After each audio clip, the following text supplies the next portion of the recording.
All right, friends, with the New York Football Giants about to get away for a little bit of a break following the mandatory minicamp, we take a look at a midsummer perspective on what Vegas says about the Giants from a divisional standpoint, a conference standpoint. Nay, do we even speak the dirty word of Super Bowl? It's all coming up, including some player awards that could raise some eyebrows for yours truly, along with Andy Makowitz, right after the theme music.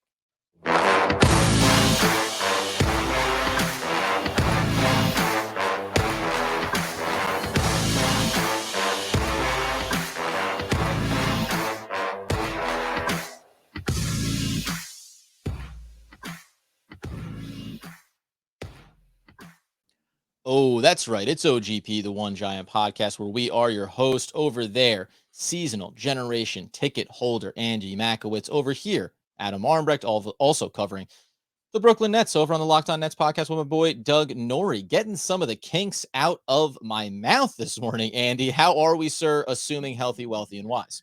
Oh yeah, little kinks in the mouth this morning. We'll freshen that up. We'll get a little bit. If you need a little hot tea or a little break, I can carry the show as usual, Adam. You just let me know. The Human Torch was denied a bank loan. There we go. Knew I would get there in the end. Friends, we know that the mandatory minicamp is happening today, tomorrow, and the following, 7th through the 9th here. We're going to touch on that as the week progresses. Any last looks or takeaways that we have here before, again, pretty big layoff before training camp will happen later this summer. And in that vein, it felt like, as we talked about way back when Brian Daboll was hired and when Joe Shane was hired, just feeling like everything could be hopeful and optimistic for Big Blue. Andy brought in a really good thought here on the old rundown. What does Vegas have to say about whether or not Giants fans should be hopeful and optimistic heading into this, what we think could be a really exciting season for them? Just like the other day, a little bit of a 2-minute drill here, Andy, kicking things off. Start us with those, highest flight of aspirations? Where do you want to do? Yeah, why don't we start with the Super Bowl? Dream Because within a dream, my you know what? friends. Listen, let's go after, shoot for the moon. If you don't make it, at least you're among the stars, right? Isn't that what they always say? And so Sounds like a phrase to make sure.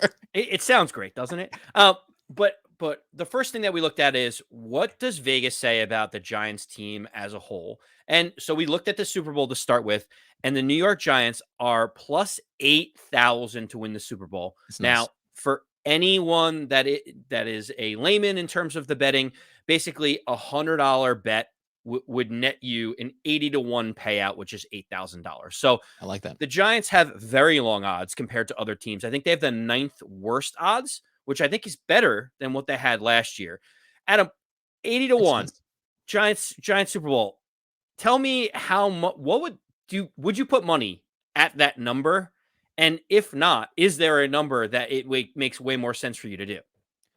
Oh, yeah, this is the hard one, right? Because it's like you want it to be, if you're like not even thinking about the Giants, but just in general, you want it to be close enough where it's just outside of the realm of possibility, but not impossible, that putting down $50 on a team that's maybe playing at plus 2,500, right? Like, hey, they're on the outside looking in, but they could get there. They're a playoff team. Well, first of all, just to be clear, of course I'll put a buck or two down on this. Why not? Plus 8,000. It's always worth it when it's the Giants. Dream again. Dream within a dream. I'm shooting for the moon here. And as we work our way through, there'll be some other money that maybe I'd put down on some other opportunities. I know that from a betting perspective, this is the kind of number you should go, yeah, don't bother, right? Like that's automatically. It's like when you do the parlays, which I love to do, a little same game parlay action. I like to build it up until it's about plus 8,000, maybe plus 12,000. That's when I think there's a real opportunity to make some headway. And what I effectively do is bet myself out of making any money. Yeah, well, you mentioned very quickly, yes, of course, I'm a glutton for punishment. I will throw a couple bucks on this just because it's fun to have that future if the Giants end up surprising everyone. Of course.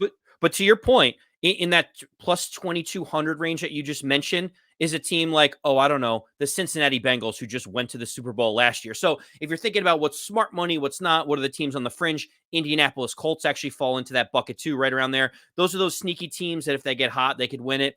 No, I mean, listen, this is aspirational clearly for the Giants. We have no expectations for it, but just in case it happens, don't you want to be the guy that's like, hey, I knew this was happening the whole time? Of course, I did it. I did it. I'll tell you one that we're going to get into later. We're not going to talk about rookies of the year. But I put in money on Andrew Thomas to win rookie of the year, something that no offensive lineman has done, I think, in the history of the NFL. But I did it in his rookie campaign because why not? It only takes one for it to buck the trend. When we talk about then where the Giants stand in the NFC overall, a little bit more favorable odds here at plus 4,400. You mentioned a team like the Bengals there and like those odds. What are teams that are in and around where the Giants stand right now for the NFC? So the NFC, they're smack between the Washington Commanders and the Detroit Lions. So that should give you an idea of where Vegas has them. They're towards the bottom half. There's about 5 or 6 teams that are below the Giants right now in terms of the odds to win the NFC.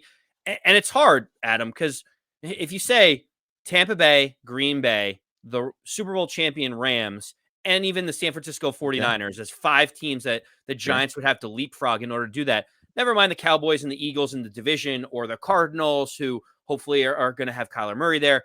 It feels still like it's a very, very tall order for the Giants to have a realistic shot at winning the NFC. Well, the Washington Commanders being included, it goes, okay, well, now you're in this big, kind of cluster there. I think it's hard for me to look at when you talk about a team like Detroit. It's hard because you look at the quarterback, you say, well, they don't have that box checked. Not that the Giants do, or even the Commanders, but there's not even a chance maybe of checking that box with Jared Goff, at least in the long term.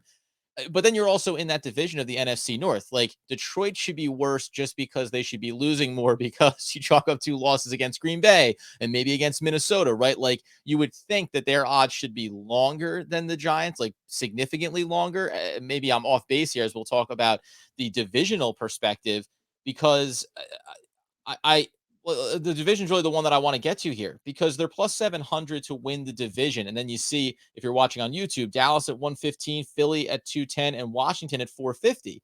So it's interesting that the Giants are similarly in the same boat as Washington when it comes to the NFC. But inside the division, the Giants are playing the long game here. They are. And the reason why is because they've seen Dallas make the playoffs and then underperform in the playoffs. They've seen Jalen Hurts at quarterback go to the playoffs, win a division. While So like, playing poorly, right? yeah, like Or why being up and down. Yeah. right. And so he's only going to get more experience. And then while we don't think necessarily Carson Wentz is the answer for the Washington Commanders, he did show at his highest points that he can play at a potentially MVP level that one season that he had. So when you think about all of those factors, plus there is a lot of talent on the Washington roster overall. You look at Terry McLaurin, he's potentially better than any wide receiver that the Giants may have. You look at that defensive front that Washington has, which it starts with Chase Young and Montez Sweat, etc. They really are an interesting team that, man, if Carson Wentz could be 85 cents on the dollar of what he was a handful of years ago, then that seems to be a little bit smarter money for them.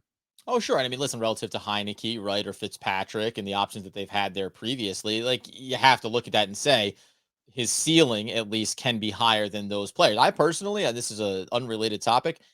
If I had been Washington, I would have just stuck with Heineke. I'm not saying he's like the long-term answer for you at quarterback, but I think it's better to go with him than it is to sacrifice even more assets. I mean, has any player over Carson Wentz garnered more exchanging of goods and services around the NFL for, a player that arguably may or may not turn out to ever be what you're hoping he could have been?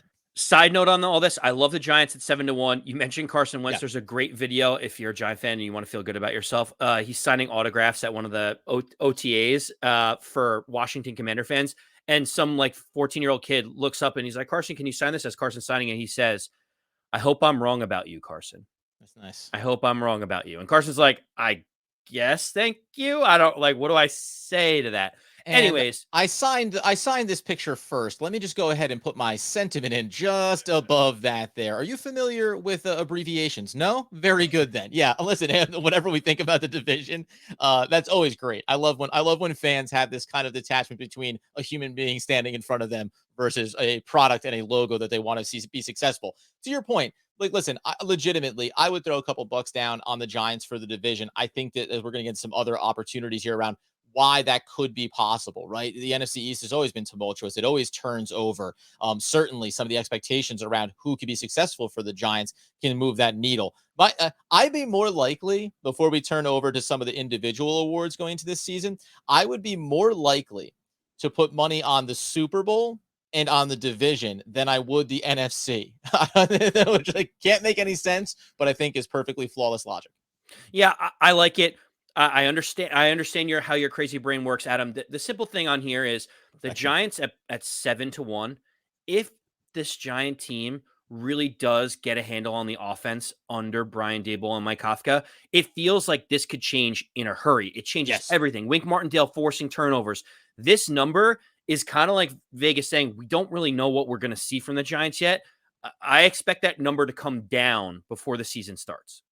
Yeah, you'd like to think so. And we're going to get into a little bit here in a second around the back end of this episode where they stand from a win projection standpoint and why some of these numbers should maybe come down over the course of the season and maybe even over the course of preseason, depending on how this offense particularly looks when they get on the field. They're playing against real reps against real teams. Individual awards. How about Offensive Player of the Year on this one? Could I tickle your fancy on a little plus 600 for one Saquon Barkley?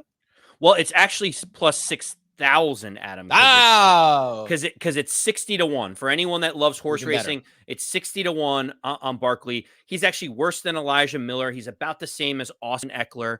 We didn't talk about this pre-show, and It's a I very didn't big mess long this up shot. It's a on my very end. big long shot for someone like Saquon Barkley to be able to win this award. I mean, the number one reason is health, right? We haven't been able to see Saquon stay healthy to accumulate the stats and impact the game enough to win something like this. Whereas you look at Austin Eckler, who was kind of like the Swiss Army knife be all end all for the Los Angeles Chargers, and they're only expected to get better with what they did in the offseason.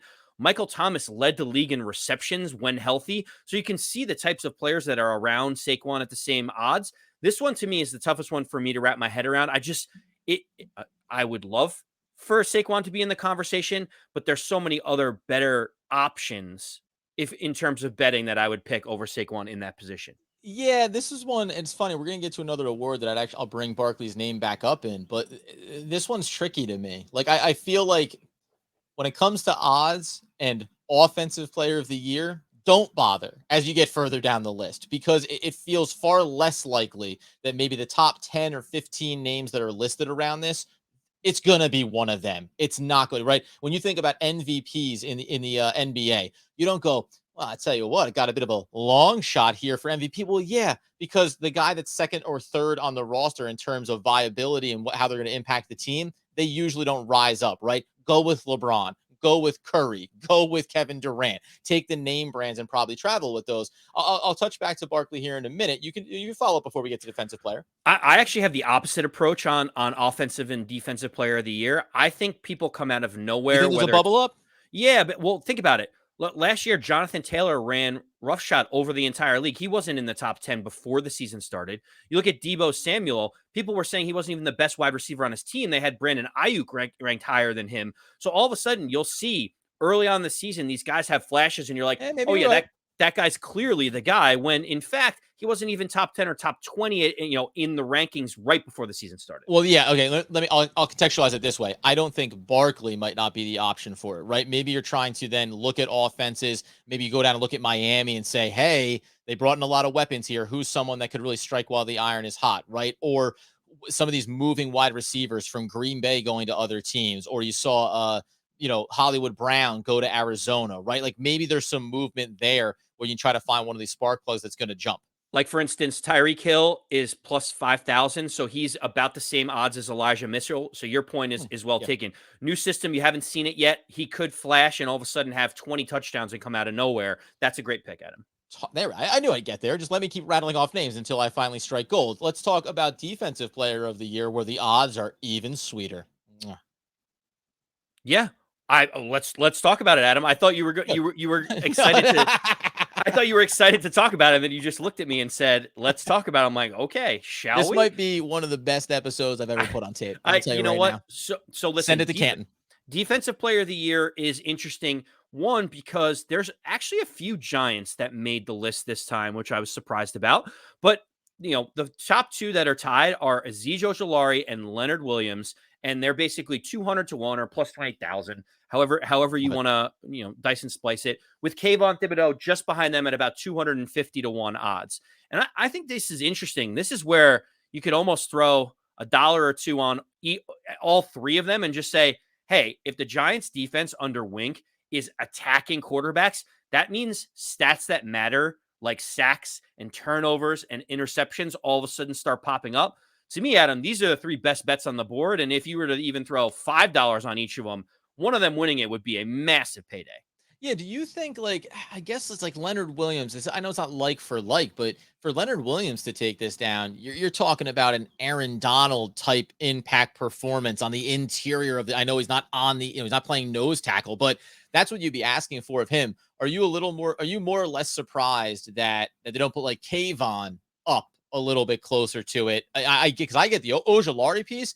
I get that in a lot of ways because it's like, well, Thibodeau benefits Leonard Williams, and now Thibodeau and Leonard Williams benefit Azeez Ojulari, and he came off a very strong rookie season. So, like, I get the world where the fringe benefit combined with his talent level, all of a sudden you're midway through the season, you're going, guess what? Ojulari is just stacking up on single coverage, sack after sack, and who knows what other type of hurries and maybe interceptions, fumbles, that kind of stuff that he can do as well. Yeah, Leonard Williams shows that he can have an impact on the game. I think what they're saying here is that his stats will look more like they were 2 years ago as opposed to last year, where you kind of get into the double-digit sacks, just because with having someone like Ojulari on the outside and Kayvon and all the different schemes that Wink is going to run, I think Leonard Williams is going to get to the quarterback a little bit more often, and he's already shown to be able to play at basically a Pro Bowl level. So for me, I kind of like it. I think Ojulari and Kayvon are more likely to have those big like wow numbers in terms of sacks or strip sacks or fumble recoveries or whatever it is. But don't discount Leonard Williams. My recommendation: throw a couple bucks on each of them and watch this Giants defense flourish. I think the best thing to take away from this in the worst case scenario is that they're all having really strong, pretty good seasons. None of them are worthy of defensive player of the year, but all the stats kind of spread out across them, right? Like that's the Giants dream under Wink Martindale. Yeah, they all played great. And no, nobody's getting the award. And guess what? We're fine with that. I think maybe shy of Kayvon Thibodeau just kind of showing up and being like, by the way, this is my league now. That's probably the one version of this. Having a Micah Parsons like come out of the gate, look amazing in the first few weeks and say, this guy is here for real. Yeah, I agree. Yeah, that I would love. Okay, now we get into a little bit juicier. That was a sloppy 2-minute kind of operation we just ran there, and it's 100% on me. I'm not navigating or regulating this episode in any form or fashion. But where we get a little bit lengthier, let's a little more meat on the bone, as Andy likes to say in our pre-show meetings. Comeback player of the year, and then another interesting category that I think kind of work in tandem here a little bit. Talk to me about comeback player of the year. I am surprised by the name on this list. Yeah, so the name on the list that's highest up for the Giants is our sweet prince, Daniel Jones. And Ooh. Daniel Jones is in the top 5 of most likely to win the Comeback Player of the Year award. He is 4th on the list at 9-1, Adam. And he's near guys like Derrick Henry, who got injured, Michael Thomas, who got injured. You got Daniel Jones sitting right up at the top. I think Christian McCaffrey was listed 5th. So those are the types of players that Daniel Jones is surrounded by. And when I told you this, you kind of had this peculiar look on your face initially. What's going through your mind when you hear Daniel Jones 4th? Because my initial take was, is he coming back from last year? Like, what is he coming back from? Like you normally talk about comeback player of the year. There's this established track record of success. Then there's a downfall due to injury or, circumstances befall them. And then they come back to expectations. They come back to what they used to be for so long in the NFL. Like Daniel Jones only has his rookie season as being, here's the best standard of him, 24-12 ratio touchdowns to interceptions. And that's another year removed. Like I know the injury exists and that's a comeback element, but I was thrown off by it. I didn't know that he qualified for comeback. Yeah, you mentioned, well, Derrick Henry is the most likely to win it. And you're like, oh, an all-pro who's shown the ability to lead the league in rushing. You're like, oh, Michael Thomas at number 3, a guy who's led the league in receptions before. Oh, Christian McCaffrey at 5, a guy that has led the league in. They're all guys that have won Pro Bowls. And then you have Daniel Jones smack dab in the middle. I think what they're saying, Adam, in terms of comeback player of the year, is they're finding that Daniel Jones can come back from Jason Garrett's conservative offense and Dave Gettleman's lack of addressing the offensive line to give him protection. That's what he's coming back from. It's not that he was at an all-time high. It's that he is overcoming all of those challenges and didn't get murdered behind that offensive line and the way that they call plays. And now he's ready to flourish under the new system. Where is Saquon Barkley on this list? I Because that's the guy I would put money on, would be Saquon Barkley, who has a track record of excellence and then has had a lot of injuries and has struggled to get himself healthy and back on the field and is coming back from trying to get his legs underneath him last season and all the bad offensive play and everything else that you mentioned about Daniel Jones. Only he also has established that he's a 2000 all-purpose, back in the NFL. His odds would be ones that I'd be more likely to throw money on for comeback player. Well, I'll tell you, it's not listed on FanDuel. He's not even in the top 25. So I don't And know. you know what that tells you? You know what that tells you? You know what that tells you? They don't. Vegas doesn't like it. They don't want to give you the odds on a player like that because he's gonna steal some cash off of that strip. The last thing I will say on this, and this is bad form, and we certainly will not go any further than what I'm about to say, but it seemed a Okay. little weird that like 12th on the comeback player of the year list is Deshaun Watson. Like, doesn't it seem a little odd to you that he's listed as 12th? Well, he's coming back from from and who knows? And who knows? He may not even be able to be back with some other things that are coming out as the days pass. So, but I guess, hey, listen, that's the point. Comeback is a very wide net that you can cast, and there's a lot of categories where you go, hey, he's coming back. We don't need to clarify what he's coming back from, but it's happening. I What else? mean, Yeah. that one just caught my eye, but yes, it's distracting me. But I do think that Daniel Jones being listed at 4th, Adam, Yeah. is actually the catalyst of the next category that we're going to talk about. Because if Daniel Jones ends up winning comeback player of the year, then this next one probably is a no-brainer in terms of who gets it, right? Yeah, you better believe it. So then, things work in tandem. Coach of the year, one Mr. Brian Daboll. Where are his odds listed at here? And obviously, I guess it has to go hand in hand. Either Daniel Jones is comeback player of the year and maybe offensive player of the year, and that's why Daboll is capable of being among the top candidates to win Coach of the Year. Yeah, so surprisingly to me, when we were doing some research on this, Brian Daboll is tied for first in most likely to win Coach of the Year. And Adam, he's tied with two names that are in completely different situations in and of themselves. One is Brandon Staley of the Los Angeles Chargers, and the other is Doug Peterson of the Jacksonville Jaguars. And as I say, if Daniel Jones comes out and performs the way that people want him to, it means the Giants' offense is going to look good, and it means that the Giants are going to win games. Sure. And it's fascinating to me that Brandon Staley is in a position where they just missed out on the playoffs. They reloaded with Khalil Mack and others on the defense. They look like they're ready to take the next step. And if he takes them there to the playoffs or the division, he's going to win it.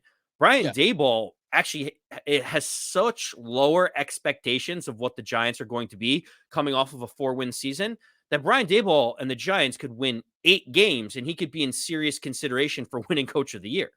Yeah, it's interesting. You mentioned with Staley, just teams that are good and haven't gotten over that hump yet. All of a sudden, you win a couple extra playoff games, you find yourself in the AFC Championship, right? Like, and what has your record been throughout the year? That can validate what you are as a head coach and how you're able to move the needle. Even if it is that you have the talent, okay, but now you have to get the most out of that talent. Cincinnati Bengals last year kind of, bubbles up that way. All of a sudden, you look back now and you go, oh yeah, a lot of talented pieces there on that roster for them to have success. Peterson on the other side, because what did Jacksonville win? 2 games, 3 games last year? Like that bar is so low, and Peterson has such a good track record as a head coach with Philadelphia that I think you look at that and go, well, you can flip that script. What is the benchmark going to be for Jacksonville? 7 wins?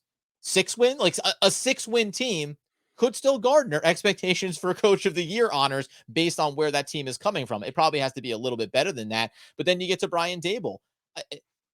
It's fascinating to me that the Giants have been looked at organizationally as both a terribly run organization, every single mistake you could possibly make, and that it's feasible that this team could pivot and turn itself around on a dime here. And if they did, to whatever expectation level, you'd have to say that Brian Daboll has been the catalyst for that success.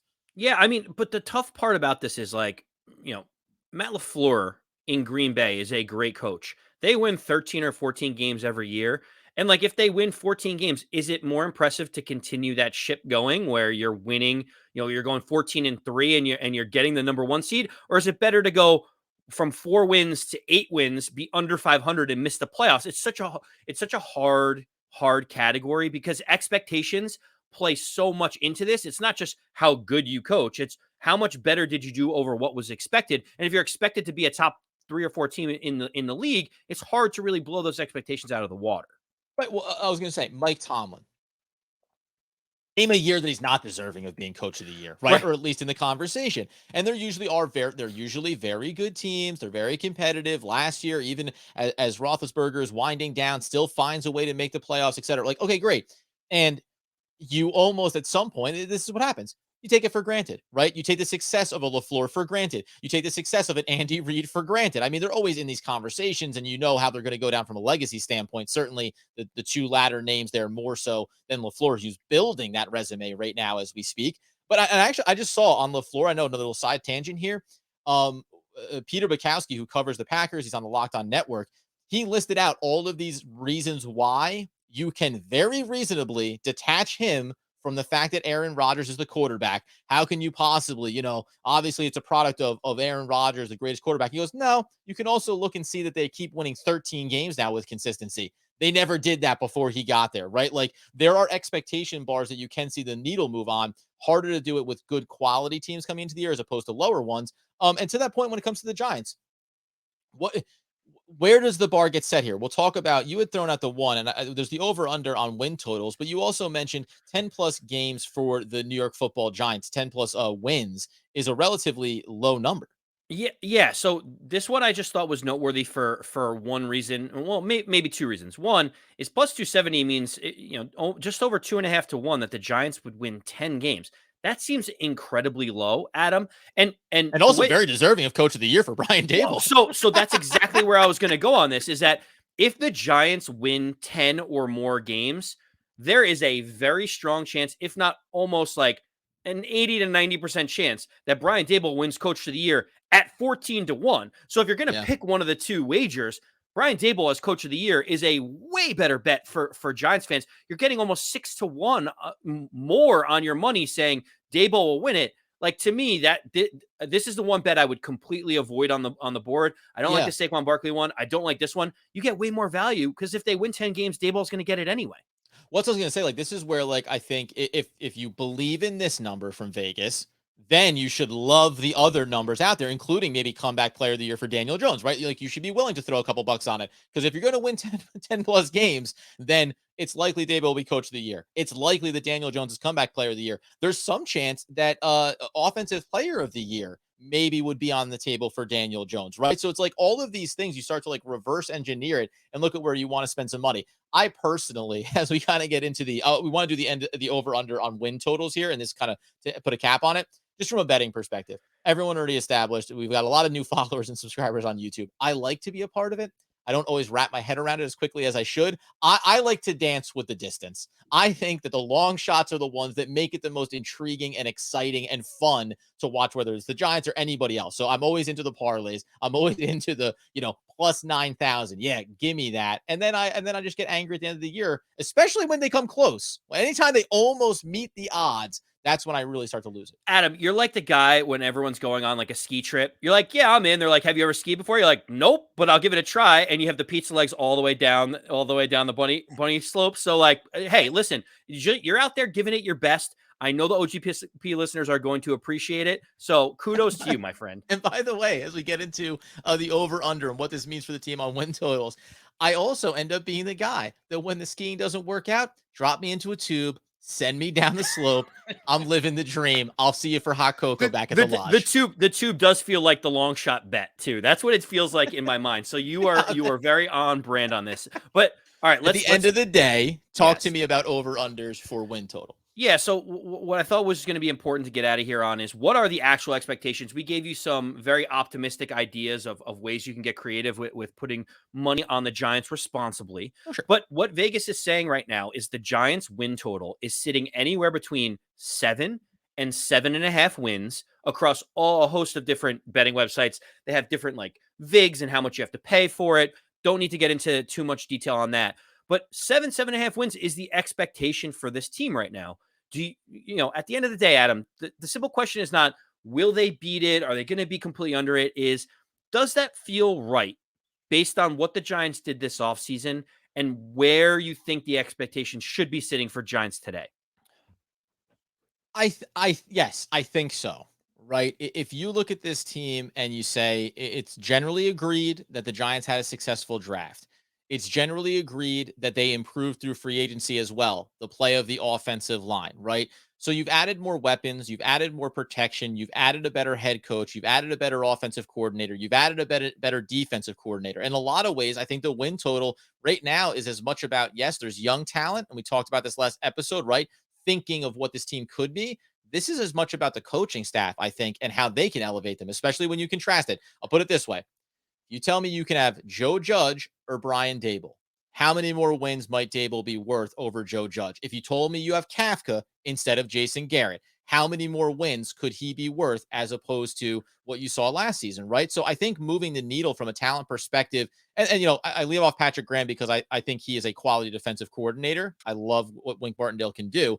But from that standpoint, I think you have to look at this and say, are they capable of winning 3 to 4 more games than they did last year? Yeah, 100%, especially if we think that Daniel Jones, no matter what he's going to be long term, can be healthy and on the field for this team. So those are odds that I put money on as well. And I think that we will see over the course of this offseason. I won't be shocked if that number moves a little bit, or if at least the odds start to come down a little bit on that ratio.